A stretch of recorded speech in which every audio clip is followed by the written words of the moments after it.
Thank you very much. So good morning. Let's start this briefing. Today is Tuesday, 21st of October, here in Geneva at the UN. And I would like to start by giving the floor to Shoko Arakaki, who is the director of UNFPA's Humanitarian Response Division here in Geneva, and who would brief us on the situation of women and girls in the Democratic Republic of the Congo. You have the floor. Thank you. Okay. Thank you so much. And dear colleagues, and good morning. I have just returned from Democratic Republic of Congo, or we call DRC, where I visited Kinshasa and Goma to witness firsthand the reality facing women and girls caught in one of the worst, neglected humanitarian crisis. Sometimes or often characterized as displacement, protection and health and food, nutrition crisis. Throughout the visit, I also reaffirmed our collective commitment to their health, rights and protection in their situation, humanitarian situation on the DRC. I met extraordinary women and girls living through unimaginable hardship. I spoke with midwives who continue to deliver babies under extremely difficult conditions. I listened to mothers who had lost everything, to young girls who still carry the scars of violence. I also met local partners, including women-led organizations and the frontline health workers who continue to serve their communities with courage and compassion. I was indeed devastated to listen to a story of a 14-year-old girl who was raped several times. She was repairing a fistula caused by the rapes at one of the UNFPA-supported hospitals. She told me that she still dreams to go back to a school after recovery. This is a story represent many that I heard. Congolese women and girls endure the tremendous suffering, but never give up on their hope. Even before current escalation of the conflict, 3 women died every hour from pregnancy and birth-related complications in DRC. Women and girls are also being raped, exploited, and then abused in camps, in transit, and within their own communities. Adolescent girls among those most at risk, accounting for the third of reported gender-based violence cases. In the meantime, access to life-saving sexual reproductive health services has been significantly impacted by security situation and then access and funding issues. UNFPA has designated DRC as an internal L3, level 3 emergencies, our highest classification in terms of severity and needs. It reflects both the magnitude of the crisis and our organizational-wide humanitarian response and commitment to the suffering. We are actively indeed responding to the rise in conflict-related sexual violence, which has increased around more than 33% compared to the similar timing of last year. We ensure that the survivors receive medical treatment and psychosocial support. Our team are providing life-saving supplies, supporting health facilities to deliver post-rape care, and helping women and girls rebuild their lives through cash assistance, vocational training, and community resilient programming. The needs are growing, but resources are not. In 2025, UNFPA is targeting 1.4 million people with humanitarian assistance in DRC. As we near the end of the year, just half of UNFPA appeal has been funded. We must remember that without access to sexual reproductive health and gender-based violence services, women and girls will die, and women and girls in the DRC need us more than ever. Thank you for your interest, and looking forward to your question. Thank you. Thank you very much, Shoko. And let me just add that the 2.5 billion humanitarian needs and response plan for the Democratic Republic of the Congo is currently just 16% funded, with 410 million received so far. Our health partners urgently need 6 million to procure essential supplies and maintain life-saving services. Urgent measures are needed to ensure the continued functioning of healthcare facilities in all areas affected by crisis, especially in the eastern part of the DRC. Additional funding is required to prevent a greater tragedy.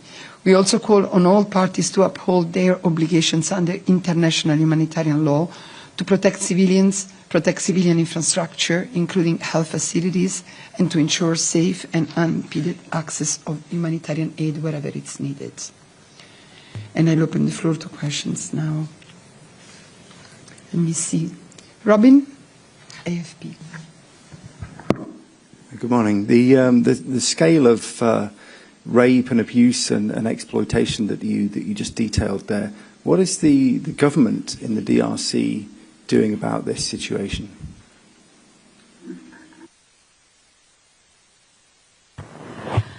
Yes, indeed. I actually met Minister of Social Affairs and Humanitarian Actions in the DRC, and then she was really passionate. She was really emotional, I must say, knowing what's happening in the east side.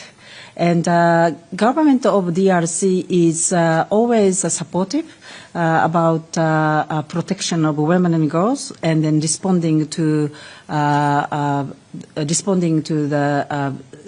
the conflict-related sexual violence, including, of course, gender-based violence. But the new situation right now cannot go in. So while government is really care, but also asking our help, because we are the one who can really go to the territory.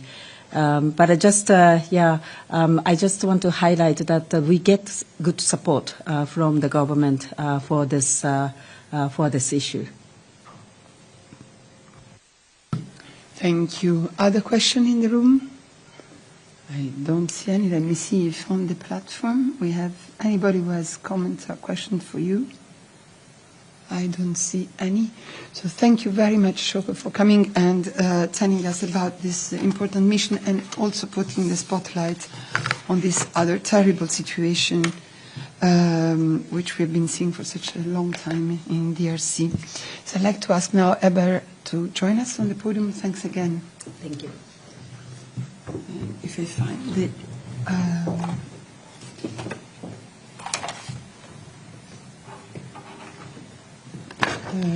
you can sit here, please.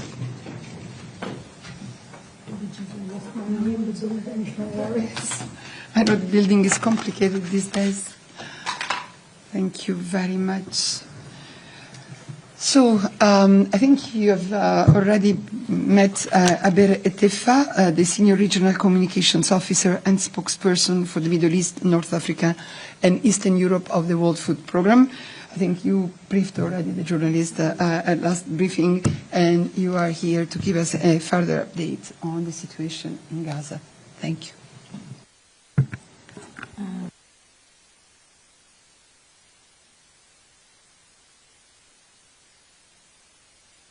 Thank you. Yeah, thank you for having me one more time, and happy to provide further updates on the situation in Gaza on behalf of the World Food Programme. I think on Friday we had some developments on access, on deliveries. Over the weekend we've seen also some further developments. So let me walk you through the latest on our operations on Gaza. So I think since the ceasefire started on the 11th of October, we've now have over 530 trucks into Gaza supporting bakeries, nutrition programs, general food distributions. So far, we've had over 6,700 tons of food. That's enough for close to 500,000 people for 2 weeks. Daily deliveries continue, and they are now averaging around 750 tons. That's much better than what we had before the ceasefire, but it's still well below our target, which is around 2,000 tons every day. With full access, we plan to restore regular food distribution networks, expanding to 145 distribution points across Gaza. When I briefed on Friday, I mentioned that we've had now 5 distribution points over the weekend. This is now up to 26 distribution points operating, with more reopening as the conditions permit. Most of these distribution points are in the south and center of Gaza: Deir al-Balah, Al-Nusayrat, Khan Yunis, Al-Mughazi, Al-Bareji, and the response has been really overwhelming. People are showing up in large numbers, grateful for the efficiency of the delivery of food assistance, as well as the dignified way of people standing in line, quickly getting their food rations, and especially impacting the most vulnerable, the women, female-headed households, the elderly. These are our top priority at the moment. As we stand, also, there's still the delivery of fresh bread on daily basis, 9 bakeries, but we still need more to go. We need to be up to 30 bakeries across Gaza. But for this to happen, we need large quantities of wheat flour. We need to up the game in terms of the delivery of more food supplies, and specifically wheat flour, to be able to get the 30 bakeries. As we speak, 500,000 people are benefiting from these, from the fresh bread, distributing around 100,000 bundles, 2 kilograms each, to help families. So, as I mentioned, the good thing is that we're getting to the most vulnerable, the women, and the assistance include the general food distributions, the bread, as well as the cash, some cash to a number of the most vulnerable families. Over the next 3 months, we would like to get to 1.6 million people.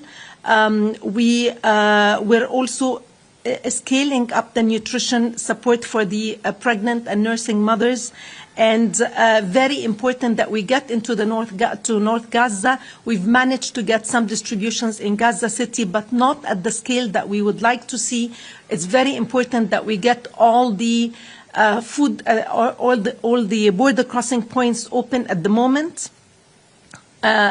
Since Friday, and since we spoke, we still have only Karam Shalom and Zikim only open for the deliveries, which does not really serve the north. So it's very important that we get into these border crossing points. Sustaining the ceasefire is vital. It's really. It's the only way we can save lives and push back on the famine in the north of Gaza. Full implementation will allow WFP to operate at the scale required for this crisis and effectively support all the partners and the distributions on the ground. So my colleagues have been able to travel to different parts of Gaza over the weekend. So we have, I can give you some, description of what people are telling them. I think my colleagues, I spoke to them this morning. They said that some of the women showing up in the distribution centers are saying that before the bread distribution began, they relied heavily on neighbors and friends. One woman lost her husband. There were days that she had to ration food because the children, because she doesn't know what comes next. So the children would have to skip meals and eat every other day. Now, with the fresh bread in hand, they feel that they can at least, there's something that they can can count on instead of the, and she can go herself because she is a priority for the World Food Programme. I think the other element is that people are hopeful. There is cautious optimism, but the food that they are receiving, they eat part of it and they ration and keep some of the supplies for emergency because they are not very confident how long the ceasefire will last and what will happen next. So they are unable to really consume because they are extremely worried, consume the food supplies because they are extremely worried that they have it today, but they might not have it. They might not have the same level of assistance in another few days. It's a fragile peace. Some of the people are saying 2 days ago there were airstrikes. We were told it's safe. We were told it's a ceasefire. So we don't know, should we move back home or stay here? We're in survival mode. We're still eating less, spending less, hoping more. But that's basically the mood among the families that my colleagues are seeing in the different food distributions where they have been, where they have seen. The most important thing for us, the ceasefire needs to hold. WFP and other humanitarian agencies are scaling up operations. They are starting to, push for more clean water, food supplies. Shelter is one of the biggest problems facing families as they are returning home to, in many of the places. We've again, I think we've seen also on Sunday that we were not able to get food supplies into Gaza through the crossings because of fighting. But we know it's a fragile ceasefire. The most important thing is that it lasts and people continue to hold on to hope, as well as our teams on the ground. Thank you so much. Thank you, Javier. And let me join your call for this, as we also at the UN are encouraged that the parties have reaffirmed their commitment to implementing the ceasefire in Gaza. And we do remain concerned, as you said, by all the acts of violence in Gaza and the reported attacks and strikes that took place this weekend. We urge all parties to honor all their commitments, ensure protection of civilians, and avoid any action that could lead to a renewal of hostilities and undermine humanitarian operations. We reiterate the Secretary General's call for the release of the remains of all the deceased hostages. And I'll open the floor to questions. I see Christiane, German news agency. Good morning. Abir, could you explain a bit why are you not able to take 2,000 tons in every day? Can you give us a bit more detail what the bottlenecks and obstructions are? And do you see looting of the WFP trucks inside the territory still? So a few things, just because I forgot. We have a video news release that will be out today with footage of food distributions of the,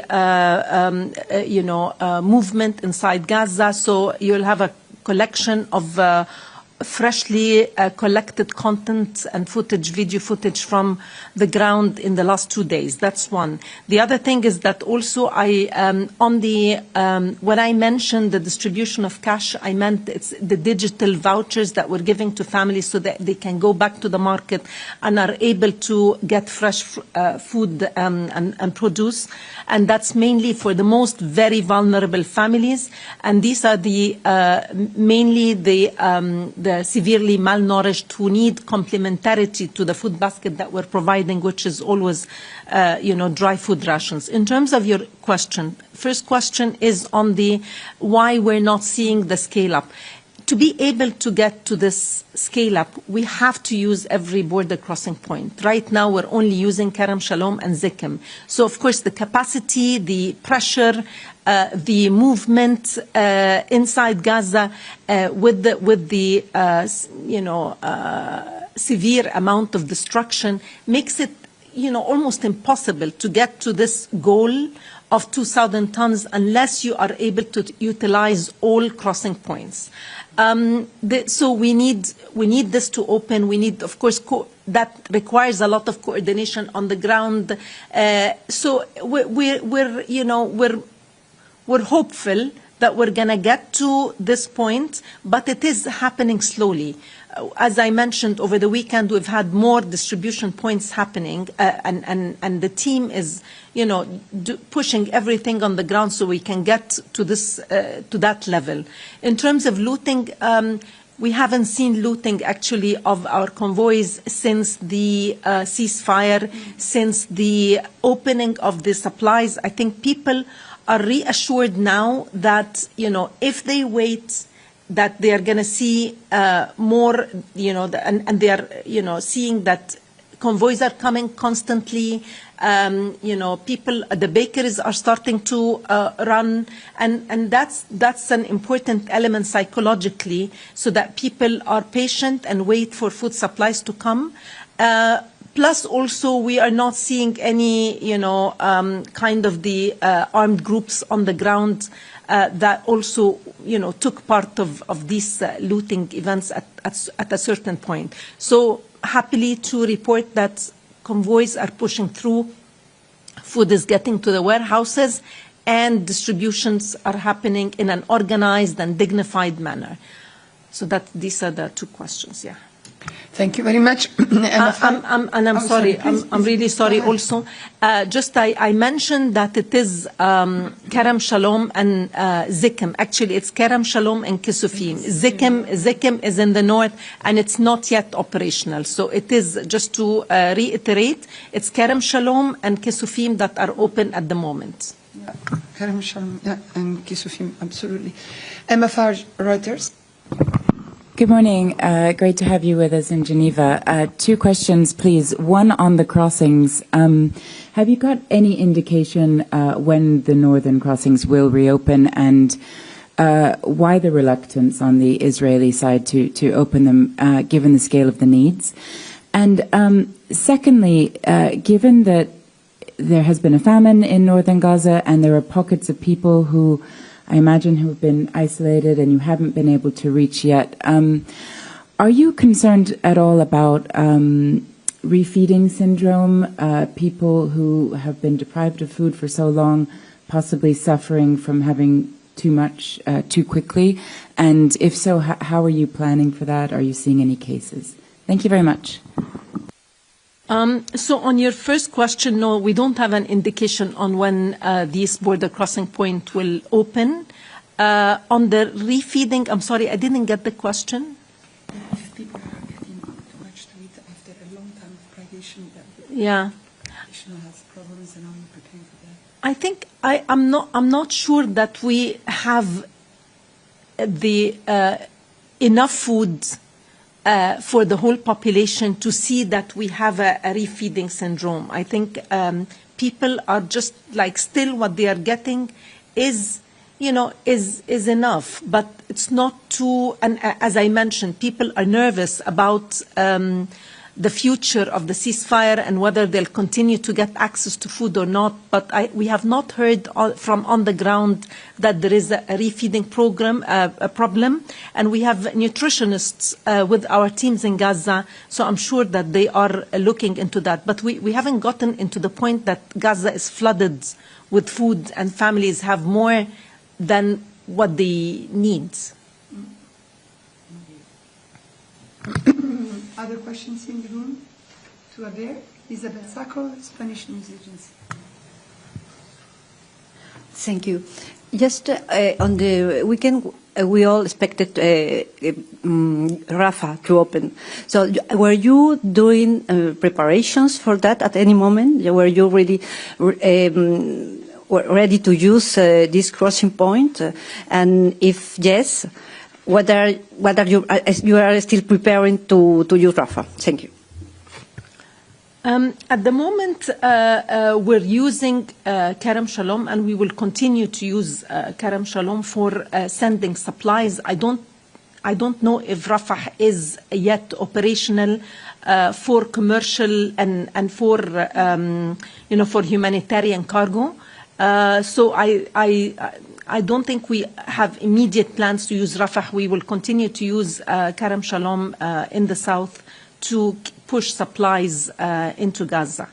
And it's unlikely that it's going to be used for humanitarian cargo given the level of destruction as well.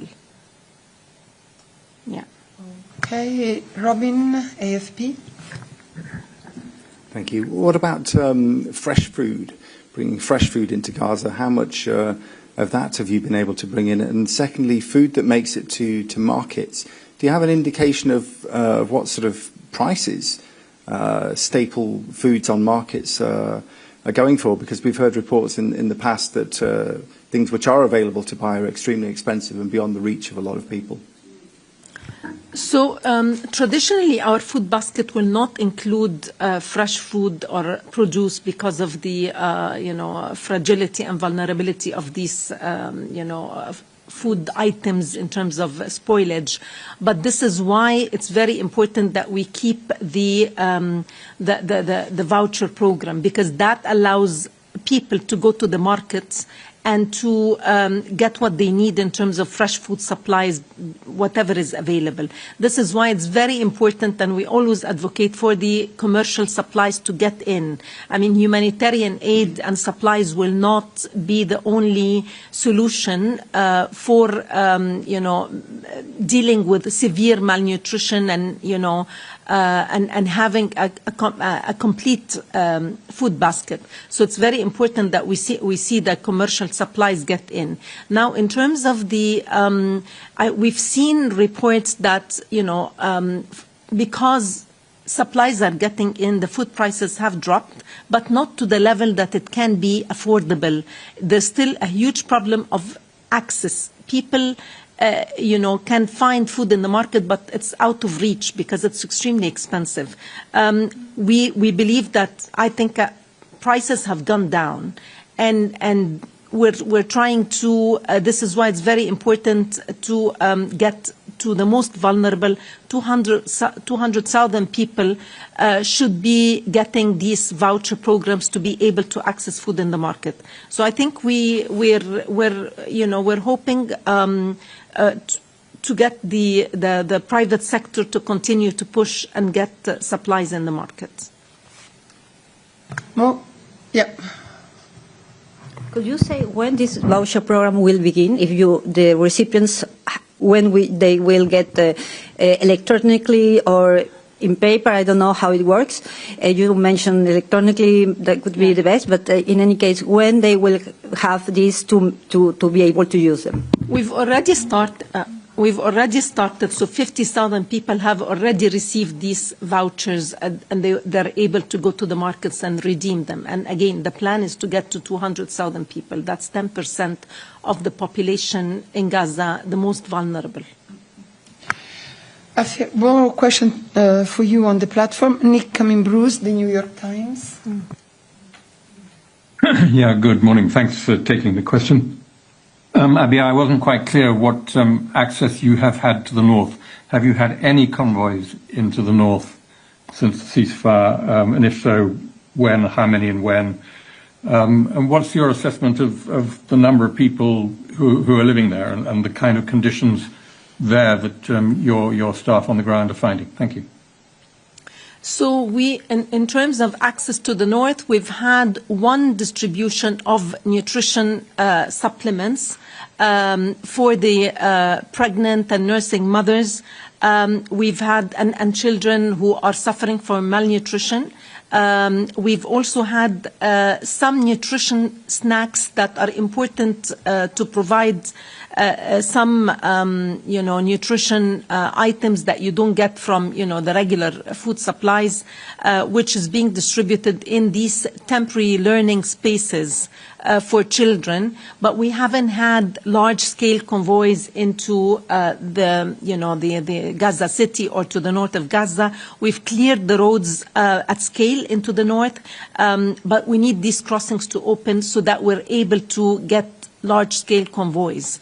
I think the team has worked since the 11th of October on making sure that all the roads from the border crossing points, are cleared, so that we facilitate this quickly. We're ready. We're just hoping that it doesn't take too long before these crossing points are open.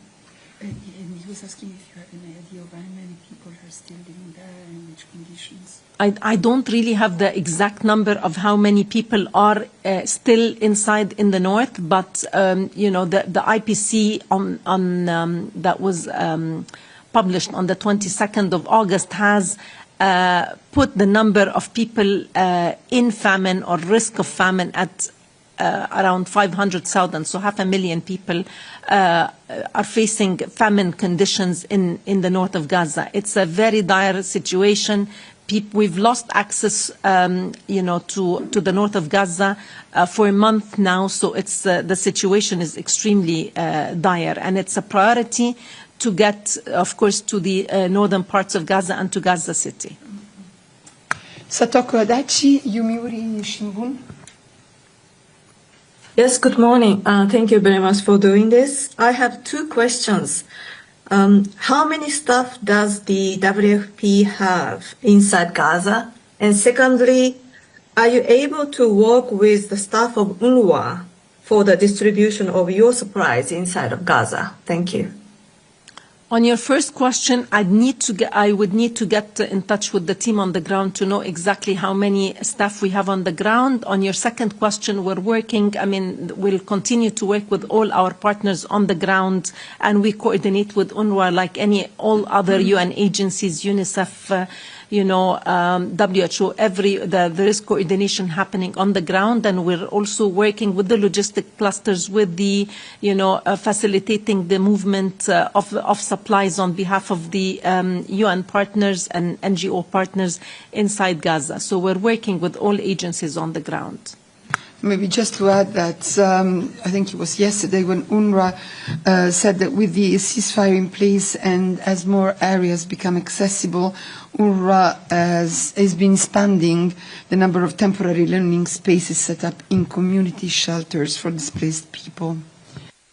Imogen Folks, BBC. Yeah, hi. It's just going back to the access to the north. Just to clarify, you said you had cleared the roads. You mean you have cleared the roads from the northern crossings to the places in the north you might like to reach? And then secondly, to expand on that, are we to understand that you really, to get from, say, Ker Shalom to the north is just impossible at the moment? Is that because the roads are blocked or mined or you're prevented? Could you just clarify that exactly, please? So on your first question, when we say clear the roads, it means that we've removed the debris from the border crossing points to be able to connect to Gaza City. So that's on the first question. On the second one, it is the level of destruction and access from the south to the north is going to be extremely difficult. So this is why we need Erez, we need Zikim, we need these border crossing points to be to open so that we can easily access with these large convoys into Gaza City and the north of Gaza. Thank you very much. Is there any other question for Abir? I don't see any on the platform. So thank you so much for this update. I hope you continue coming and briefing the journalists. So thanks. So that brings me to my final announcements. First of all, I have an important announcement for you for the trip of the Secretary General that has been announced yesterday in New York. Let me remind you that tomorrow morning, the Secretary General, Antonio Guterres, will arrive in Geneva to participate in a special session of the World Meteorological Congress, commemorating the 75th anniversary of WMO. The session will spotlight the Early Warnings for All initiative, where the Secretary General is expected to reiterate his urgent call for universal access to life-saving alert systems. Immediately after this event, the Secretary General will proceed to our Palais to attend the 16th session of the UN Conference on Trade and Development. I understand this morning you had a briefing from Maria Navarro on the developments of the conference, which, as you know, will last until Thursday. Following this session, We will have the Secretary General in this room. He will be joined by Carlos Cuerpo, who is the Spain's Minister for Economy, Trade and Business, and they will officially launch the Sevilla Forum on that. I think you have received yesterday evening the invitation to this press conference. The forum is a key milestone in advancing commitments made during the 4th International Conference on Financing for Development, which did take place in Sevilla, in Spain. And so we will have the Secretary General, and then he will leave on Thursday to go to Hanoi, and following that to the ASEAN meeting in Kuala Lumpur. I also wanted to announce you an invitation that I think you have also received. It's in your mailboxes. On the 24th of October, we are going to mark the official 80th anniversary. We'll be speaking a lot about that, but on the 24th of October, we will officially commemorate the 80th anniversary of our organization. We will do so in a little ceremony in the Salle des Pas Perdus, where we will also open the photo exhibition UN at 80, Shared Lives, Shared Future. It will be, as I said, on Friday at 12 noon, so just after the briefing. You are invited to attend this ceremony, which will be held with the Director General of the UN Office at Geneva, Mrs. Tatiana Valovaya.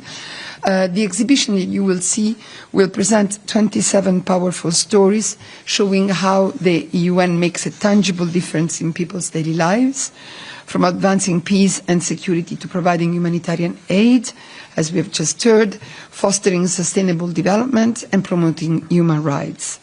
Two of the individuals that are featured in the exhibition will also be there to deliver remarks together with the Secretary General. Just to inform you that this is the Geneva leg of a global initiative organized by our Department of Global Communications in collaboration with the UN Information Centers and the permanent missions of Italy, Slovenia and Switzerland in New York. The full online version is much bigger, it's about 200 stories from 193 countries. They will be featured on the UN 80 web page, and there will be there additional information about all the events in the world and also about the individuals that are featured in these images. Let me see if I have another press conference, sorry to remind you. This is on Monday, 27th of October at 10:30. The Minamata Convention on Mercury colleague will brief you on what to expect at the 6th meeting of the Conference of the Parties to this convention, which will take place in Geneva from the 3rd to the 7th of November. The speakers will be Monika Staniewicz, Executive Secretary of the Convention, and Brenda Kirk, the Senior Coordination Officer of the Convention. And I think I have told you everything we had. Emma. Is it possible to ask a couple of questions on Gaza to WHO and OCHA? And of course. I also had a question for Claire, if possible. Let me see for Claire. Yeah, Claire is there. Jens is in the room, so I will invite him to the podium. And we also have other colleagues ready to answer a question on Gaza, including WHO. I think Tariq is there.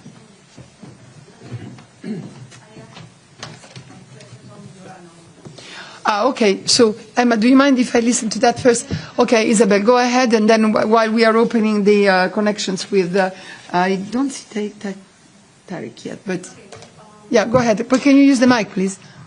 Can you use your mic? Mr. Guterres will also make a speech in the UNTAD conference. I didn't hear that. Secondly, I didn't get really the email on the event with the Spanish minister, so I don't know what time is that.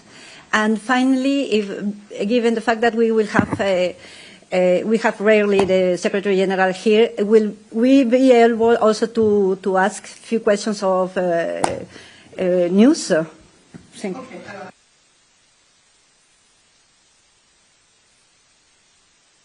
Okay. The program of the Secretary General. Yes, absolutely. As I said, the Secretary General will speak first at the WMO Congress, and they will have some interactions with the participants in the Congress, and then he will move here and he will speak to the UNCTAD 16. He will also be accompanied by a number of representatives of the regional groups. Then we will have a family photo opportunity, and then they will all come here for the press conference. The press conference invitation, I have sent it to you all yesterday evening. It was pretty late. It was about 8 o'clock. I was still, I remember perfectly the time because it was late. But definitely, yes. The speakers to the conference will be, as I said, the Secretary General, Carlos Cuerpo, the Minister of Economy, Trade and Business of Spain, and Rebecca Greenspan, the Secretary General of UN Trade and Development, and Lee Junhua, the Under-Secretary General, United Nations Department of Economic and Social Affairs, will be there, will be here on this podium. To launch the Sevilla Forum on that. The Secretary General will have to depart after the opening statement, so I don't think we will have an occasion to ask him questions. However, Mrs. Greenspan and Mr. Lee Junhua will be staying over together with the Minister of Economy, Trade and Business of Spain to answer your questions. So it will be a proper press conference only. He will have the time only to do the opening statements, but then he will have to leave. But you will hear from him definitely on this occasion. I don't think anybody who's not accredited to the UN is listening to me now, but I tell you, in case you have colleagues that have been accredited to UNCTAD, in particular, if these colleagues don't have the permanent accreditation to UNOG, they will have to register for the conference as explained in the advisory that I've sent out yesterday night. And Isabel, no worries, even if you haven't received it, I definitely send it again. You had a third question, I think I've forgotten. No, it was all. Okay, thank you very much. And then I know you have a question for Claire, but and she's online, but let me first start by giving the floor to Emma, who has a question for Jens, and for Tariq, if we found Tariq. Go ahead, Emma. Yeah, sure. Jens, it's actually on the West Bank. I know that in a humanitarian update recently you gave some details of incidents of violence by Israeli settlers against farmers in the olive harvest. BBC ran some footage of a Palestinian woman being clubbed in the West Bank as she was picking olives. Can you tell us anything about how bad it has been this season compared to previous years, and how concerned you are about attacks on Palestinians during the harvest? Thank you. Emma, sorry, I see Tariq is connected. Do you want to also ask his question? Yes, your please. Question to him. Morning, Tariq. It was actually on Rafah and medical evacuations. Do you have any indication when that corridor will be reopened, and how big a difference will that make to the enormous backlog? Thank you. Start with Jens. Yeah, thanks, Emma. I'll need to read into that West Bank thing, so if we can take that separately. Of course, we're always concerned about settler violence, and we have seen an uptick in that, but I'll have to look into the exact numbers in our reports for you. Thank you. Tariq? Hi, thank you very much. So I can't really tell you when it will open, but as I said, we need all these referral pathways to open as soon as possible, so we can, as you rightly mentioned, clear this backlog and try to get as many people as possible. Over 15,000 people need to be medically evacuated, including more than 3,000 children. We will, as we have done in the past, we have been informing about the evacuations. So just stay tuned. We'll provide the information. And also, you have seen the 60-day plan that we issued on Friday, and one of the things that is a priority in the next 60 days, is to scale up medical evacuations to get to 50 patients and accompanying person per day. So basically to match what was the number of people getting out to get medical care before the escalation of hostilities. So we'll keep you posted on that. I'm lost now. Who had a question for Claire? You did. Okay, go ahead. She's listening. Good morning, Claire. I hope it's going well over there. I understand that you're going to be discussing a little bit this week the financial situation of the WMO, and I profess ignorance on this. I'm just wondering, has the U.S. also cut contributions to the WMO, and can you give us any details if so? And are you also affected by the overall retrenchment of European donors given security priorities? Can you just tell us what the situation is and what you will be discussing this week? Thank you. Yeah. So the financial situation will be discussed on Thursday. It is live streamed, so you can access it. I think it's Thursday morning, probably most of Thursday actually. So please tune in to that for more information. Yes, the US, as with all other UN agencies, the US is a major contributor. We are still awaiting assessed contributions from the US, awaiting quite anxiously. The US delegation is here and is playing, a very active, very constructive role in discussions. So it's our extra budgetary funding. We, unlike many other agencies, we did not rely heavily on the United States for that. So it's more the regular budget, and we are awaiting the contributions on that. In terms of the European situation, at yesterday's high-level segment on early warnings for all, we did get a couple of pledges, including one from Spain for, I think it was 5 million euros. That was for specific projects, but I think that is why we are having the discussions on Thursday, just to assess where we are, where we need to be. So I can't really say much more than that at this stage, but you are welcome to tune in. This morning, while I'm online, I've got the floor. This morning, we had quite an interesting special panel on artificial intelligence and weather forecasts. And, the main message on that is, if we snooze, we'll lose. So,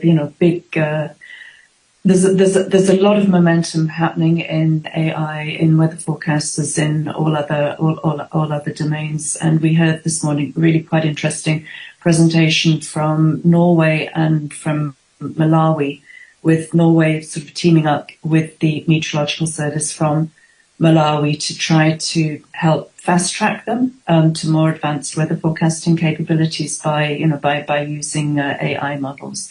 So if you're interested in that, just let me know. I can give you more details. And third, and finally, and most importantly, the Secretary General's arrangements tomorrow.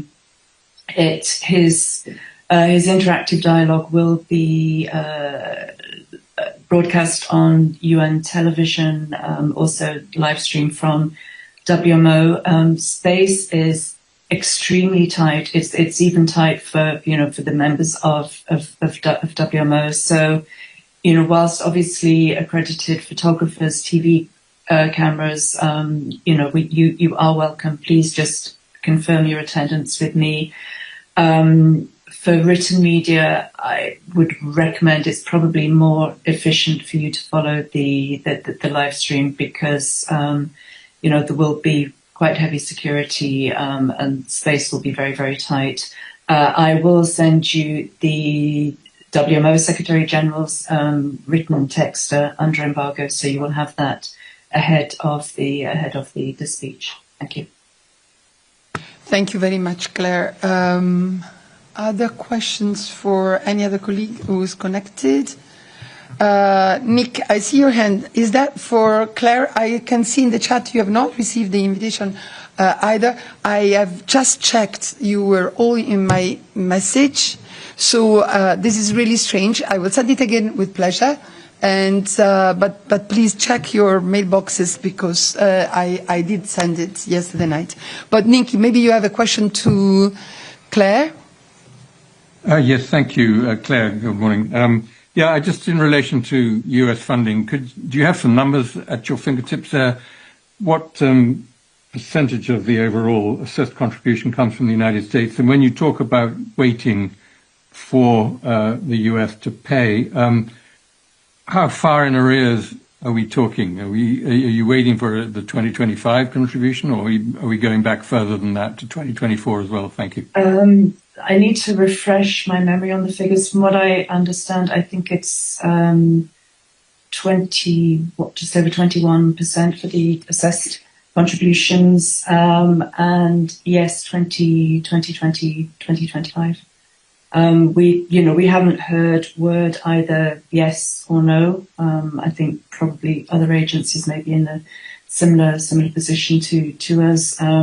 But as I said, the US delegation is here. They are, playing very constructive, very active role in the discussions. So, and as the WMO Secretary General has said time and time again, weather, climate, and water know national borders. This is why global collaboration really is a key, and that is one of the main messages of the WMO's 75th anniversary, that, we've been exchanging data, for 75 years now. The WMO's World Weather